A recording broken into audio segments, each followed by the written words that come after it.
আল্লাহ তো সবকিছু নিয়তি লিখে রেখেছেন যে অমুক লোক ভালো হবে না খারাপ হবে, সে কাউকে খুন করবে কি করবে না, বা কাউকে ধর্ষণ করবে কিনা, অথবা চুরি করবে কিনা, অথবা ভালো কাজ করবে কিনা, সে বেহেশতে যাবে নাকি দোজখে, সবকিছু আগেই লেখা থাকলে আমরা কি করব?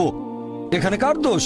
যদি কাউকে খুন করি, আল্লাহ আমার কদরে লিখেছেন, আমি খুন করবো আর করে ফেললাম, এই দোষটা কার? দোষ তো আল্লাহর। তাহলে আমাকে দোজখে পাঠানো হবে কেন? আর এটা খুবই লজিক্যাল প্রশ্ন। এই প্রশ্নের উত্তরে বলবো, আমাদেরকে এই কদর বা নিয়তির ধারণা আগে বুঝতে হবে যে আল্লাহ সুবহানাহু ওয়া তাআলা আগে থেকে লিখে রেখেছেন একটা মানুষ কখন জন্মাবে, তারপরে সে কোন দেশে জন্মাবে, কখন মারা যাবে, কোন দেশে মারা যাবে। আল্লাহ পবিত্র কোরআনে বলেছেন সূরা ইসরা অধ্যায় 17 আয়াত নম্বর 14 যে যখন কোন শিশু জন্ম নেয় তার কর্মগুলো আমি তার গ্রীবালগ্ন করে দিই। একজন মানুষের ব্যাপারে আল্লাহ জানেন সে কি কি করবে, ভালো না খারাপ, সঠিক না বেঠিক, সে বেহেশতে যাবে নাকি দোজখে যাবে। যে ধরেন একটা ক্লাসে একজন টিচার পড়াচ্ছেন 100 জন ছাত্রকে প্রায় 1 বছর ধরে, আর পরীক্ষা শুরুর আগে টিচার অনুমান করলেন যে এই ছাত্রটা এবারের পরীক্ষায় ফার্স্ট হবে, ফার্স্ট ক্লাস ফার্স্ট, এই ছাত্র পাবে সেকেন্ড ক্লাস, এই ছাত্র করবে ফেল। এটা আমি উদাহরণ হিসেবে বলছি। এর কিছুদিন পরে পরীক্ষা হয়ে গেল, প্রথম ছাত্র হলো ফার্স্ট ক্লাস ফার্স্ট, এই ছাত্র সেকেন্ড ক্লাস, আর ওই ছাত্রটা করলো ফেল। এখন আপনাদের প্রশ্ন করি, যে ছাত্র ফেল করেছে সে কি টিচারকে বলবে আপনি বলেছিলেন যে আমি ফেল করব তাই ফেল করেছি? এখানে দোষটা কার? টিচারের নাকি ছাত্রের? কার দোষ? ছাত্রের। টিচার অনুমান করেছেন এই ছাত্রটা বাইরে ঘুরে বেড়ায়, ঠিক মতো ক্লাসে আসে না, সিনেমা দেখতে যায়, এজন্য সে ফেল করবে। ওই ছাত্র মোটামুটি মাঝারি, এই ছাত্র খুব মেধাবী, অনেক পরিশ্রম করে, তাই টিচার পরীক্ষা শুরু হওয়ার আগে অনুমান করেছেন এই ছাত্র হবে ফার্স্ট ক্লাস ফার্স্ট, এই ছাত্র সেকেন্ড ক্লাস, ওই ছাত্র ফেল। তারপর আসলে ওই ছেলে ফার্স্ট ক্লাস ফার্স্ট, এই ছেলে সেকেন্ড ক্লাস, আর ওই ছাত্র ফেল। টিচার অনুমান করেছেন, তার মানে এই না যে দোষটা টিচারেরই হবে। টিচার সবাইকে পড়িয়েছেন সঠিকভাবে, সমানভাবে।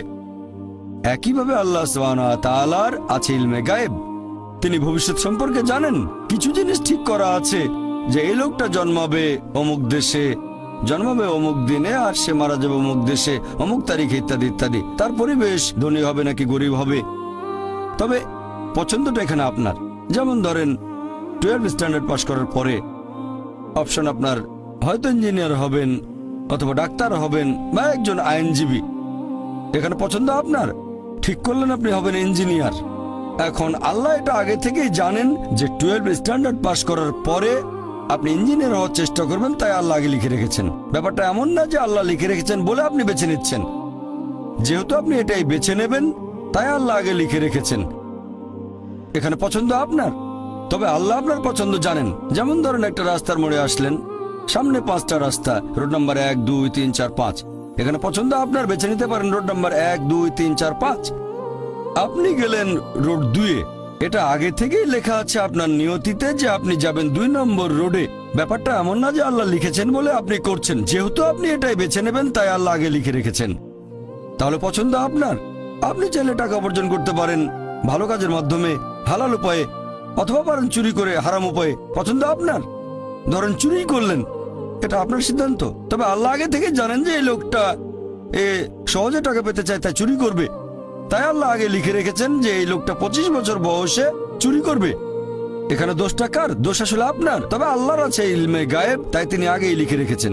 সিদ্ধান্তটা আপনার। আল্লাহ তাআলা মানুষদের দিয়েছেন স্বাধীন ইচ্ছা, আপনি আল্লাহ তাআলাকে দোষ দিতে পারবেন না আপনার পাপের জন্য।